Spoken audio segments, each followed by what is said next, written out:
So instrument of cruelty comment sent me into an interesting thought. But first, on a previous video that I did, I misunderstood the tone of the text of the message that he sent. So excuse me for any rudeness that may have come across.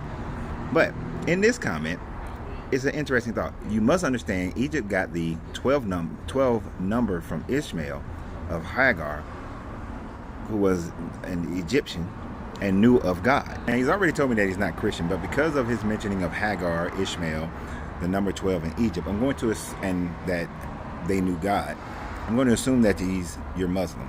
So happy Ramadan. But I have to differ with you on here. Now, prior to the story of Abraham, which would have been in the 1400s if the story actually ever happened, the number 12 was already a number of perfection for the Egyptian people from the year 8000 on. So they would not have given it, Ishmael and Hagar would not have given that to Egypt.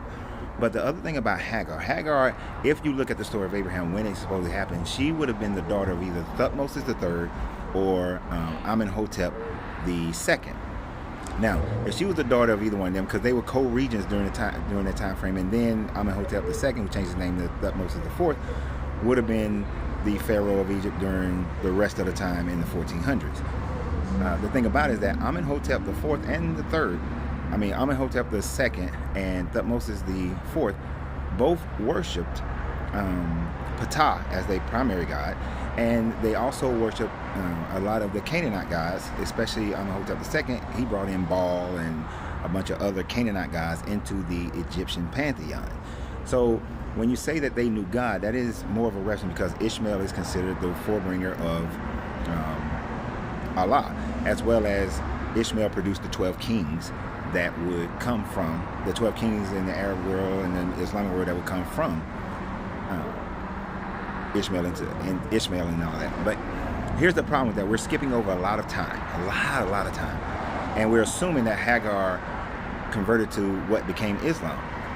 But Islam didn't come about until, if this story was true, didn't come about till a little before 2,000 years had passed. And then a few hundred years after that is when you get Ibn Sahi and Malik, who converts over to Islam and then begins and create the Arab nation that spread from Syria on through into Egypt and across North Africa and then into the Iberian Peninsula and the Italian Peninsula. So I'm really curious as to what do you mean by she knew God, because she would not have known Allah at that time frame. But we're retro dating, we're retro thinking for other people, and this one don't match up.